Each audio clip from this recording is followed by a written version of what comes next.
आप सभी प्यारे सनातन धर्मावलंबी भाइयों को जय श्री राधे। मैं हूं आशुतोष कुमार मिश्र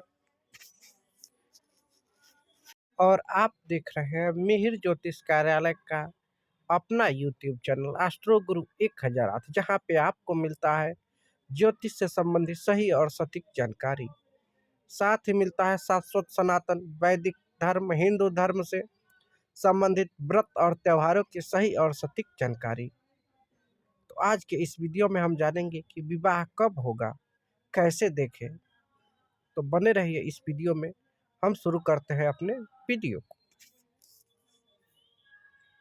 ऐसे अक्सर मेरे पास प्रश्न आते रहते हैं कि विवाह कब होगा, विवाह कब होगा, व्हाट्सएप और यूट्यूब में कमेंट के माध्यम से। लेकिन आप सभी को विदित होगा कि विवाह कब होगा, इसकी सही और सटीक जानकारी करना बहुत ही इतनी सरल नहीं जितना सरल आप सभी समझ लेते हैं। आपका तो कुछ नहीं गया, आपने सिर्फ एक कमेंट कर दिया, लेकिन उसकी गणना करना बहुत कठिन होता। इसलिए आप सभी को मैं एक बार फिर से समझाने की कोशिश कर रहा हूं कि विवाह कब होगा, और आशा है कि इसको अच्छे से समझेंगे और अपनी कुंडली का अध्ययन स्वयं कर लेंगे और स्वयं निकाल पाएंगे कि आपका विवाह कब होगा। इसके लिए 3, 4, 5 शर्तें हैं जिसको आप सभी को ध्यान में रखना होता है। पहला तो यह कि सप्तमेश की दशा हो, यानी जैसे ये आपके कुंडली में एक ऐसे जन्मांग चक्र दिया रहता है, ये हो गया जन्मांग चक्र। अब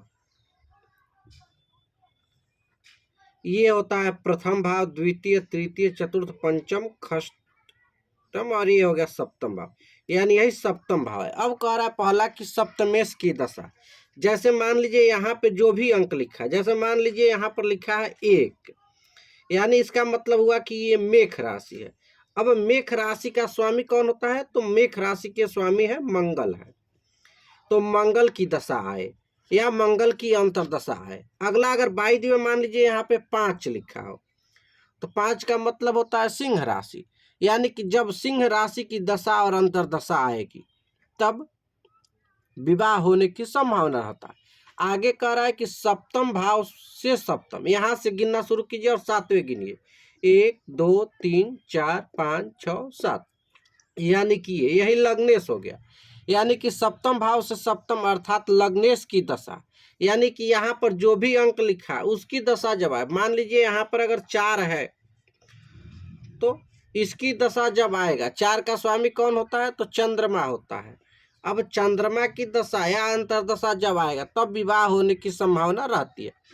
आगे करा कि सप्तमेश जिस राशि में स्थित हो उसके स्वामी की दशा, जैसे मान लीजिए यहाँ पर है 5,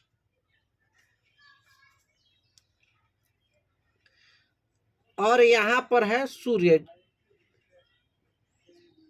बैठे हुए हैं यहाँ पर, और ये किसकी है? यहाँ पे 1 लिखा है, और अभी हमने बताया कि 1 यानी कि मेष, और मेष राशि के स्वामी है मंगल, यानी कि सप्तमेश जिस राशि में हो, तो सप्तमेश 5 है तो यहाँ इसके मालिक हुए सूर्य, और सूर्य जो है किसमें है? मेष राशि में है। यानी कि मेष राशि की जब दशा या अंतरदशा आएगा तब विवाह होने का योग बनेगा या संभावना रहेगा। उसके बाद से कह रहा है कि शुक्र और राहु की दशा, चूंकि शुक्र और राहु को नैसर्गिक विवाह कारक माना गया है, तो जब कभी भी कुंडली में शुक्र या राहु की दशा और अंतरदशा आता है तो विवाह होने की योग बनता है। मुख्य रूप से दशा आता है तब विवाह होता है, कभी कभी अंतरदशा पर भी जाता है। आगे कह रहा है कि सप्तम भाव स्थित सप्तमेश से युक्त, सप्तम भाव में स्थित यहाँ पे जो भी ग्रह है, मान लीजिए कि यहाँ पे अगर 22 में बुध है तो बुध की दशा जब आएगा, या फिर मान लीजिए यहाँ पे शनि हो गए तो शनि की दशा जब आएगा तब विवाह का योग बनेगा। यहाँ पे कह रहा है कि सप्तम भाव में स्थित, ये तो हम बता चुके। अब कह रहा है कि सप्तमेश से युक्त, यानी कि सप्तमेश जिस ग्रहों के साथ है उनकी दशा जब आएगी तब विवाह की योग बनेगा, या सप्तमेश जिस ग्रह को देख रहा है उसकी दशा जब आएगा तब विवाह होगा। चंद्र या शुक्र से सप्तम, यानी कि जैसे मान लीजिए यहाँ पे चंद्रमा है तो इसके सप्तम गिनेंगे, वहां पर जो ग्रह होंगे उनकी दशा आएगी तब विवाह होगा, या उनके स्वामी की दशा जब आएगी तब विवाह होगा। ये तो हो गया कुछ रूल, कुछ नियम। इसको आप सभी लोग ध्यान से देख लीजिए और स्क्रीनशॉट ले लीजिए। जब भी आप सभी फलादेश करेंगे तो ये आपके लिए बहुत ही लाभकारक होगा। आशा है कि आप सभी इसका स्क्रीनशॉट ले लिए होंगे। अब हम एक उदाहरण से समझते हैं। आप सभी एक उदाहरण से समझ सकते हैं। ये एक व्यक्ति का जन्मांग चक्र है, जिनका जन्म 4 दिसंबर 1982 को हुआ है, 8:50 सुबह हुआ है। इनके कुंडली का हम अध्ययन करते हैं तो पाते हैं कि सप्तम भाव में 3 लिखा है, यानी कि मिथुन राशि। मिथुन राशि के स्वामी होते हैं बुध। यहाँ से 7वें यानी कि लग्नेश जो है केतु हो गए, लग्न में केतु बैठे हैं। और जब इनके कुंडली का हम आगे अध्ययन करते हैं तो पाते हैं कि बुध की दशा जो है 2006 से लेकर के 2021 तक है। बुध में केतु का अंतर्दशा 2007 तक चल रहा है, यानी कि लग्न में स्थित ग्रह की दशा 2007 तक है। इस समय शादी की बात इनकी शुरू हो गई थी। और 27 अप्रैल 2000 था।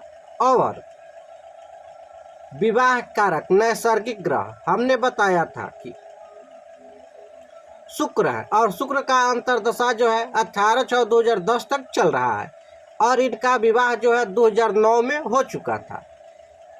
तो इस प्रकार से आप किसी के भी कुंडली का देख करके सही और सटीक विवाह की भविष्यवाणी कर सकते हैं। आशा करते हैं कि यह वीडियो आपको समझ में आया होगा। अगर किसी भी प्रकार की कोई समस्या रह जाती है तो आप कमेंट के द्वारा क्वेश्चन पूछ सकते हैं। इस वीडियो में इतना ही, फिर मिलते हैं एक नए वीडियो के साथ। तब तक के लिए नमस्कार।